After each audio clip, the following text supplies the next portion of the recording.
Halo, selamat pagi, shalom. Saya Maria Kunyanan SPD, guru kimia di SMA Taruna Timika. Hari ini kita akan belajar sifat-sifat materi. Mari kita saksikan video berikut. Tujuan pembelajaran yang harus kita capai hari ini adalah menjelaskan sifat materi dan perubahannya. Sifat fisis dan sifat kimia zat. Sebagai contoh disediakan dua medium. Medium yang pertama diisi dengan es batu. Medium yang kedua diisi dengan gula pasir. Kemudian kedua medium tersebut dipanaskan atau dibakar. Dari hasil yang diamati, terjadi perubahan materi. Materi dapat berubah keadaannya menjadi bentuk yang lain, dikarenakan sifat yang dimiliki materi itu sendiri. Perubahan materi dibagi menjadi dua, perubahan fisika dan perubahan kimia. Perubahan es batu disebut dengan perubahan fisika. Perubahan fisika adalah perubahan yang tidak menghasilkan zat baru. Dan perubahan gula pasir disebut dengan perubahan kimia. Perubahan kimia adalah perubahan yang menghasilkan zat baru. Perubahan fisika dan perubahan kimia mempunyai ciri-ciri. Ciri-ciri perubahan fisika. 1. Terjadi perubahan wujud.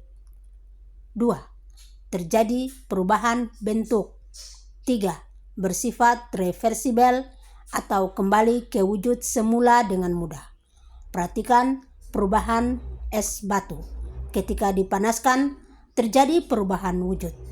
Ketika dipanaskan, terjadi perubahan bentuk menjadi air. Dan ketika dipanaskan, kembali ke wujud semula dengan mudah, yaitu air. Perubahan wujud es tidak menghasilkan zat baru. Dengan demikian, perubahan ini disebut dengan perubahan fisika, yaitu perubahan yang tidak menghasilkan zat baru.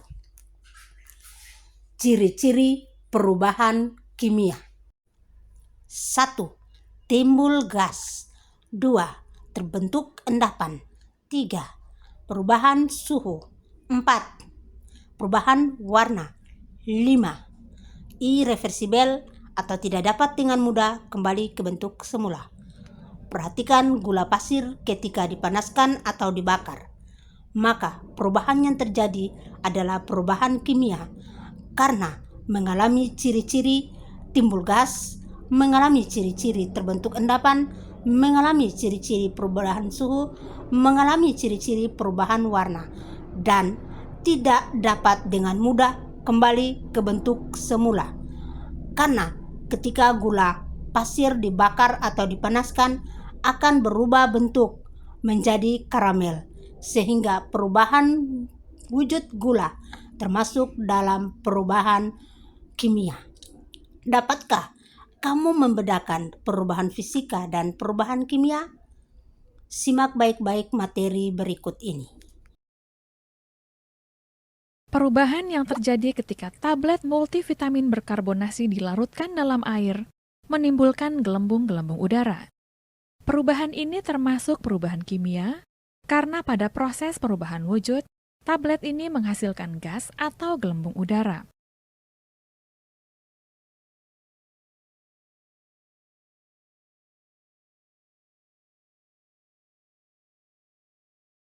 Pada saat gula dilarutkan, gula yang semula padat menjadi cair, namun tidak dihasilkan perubahan warna, perubahan suhu, gas, maupun zat baru. Rasa pada larutan gula tetap sama, dan ketika larutan gula diuapkan kembali, maka akan dihasilkan gula kembali. Maka perubahan ini termasuk perubahan fisika.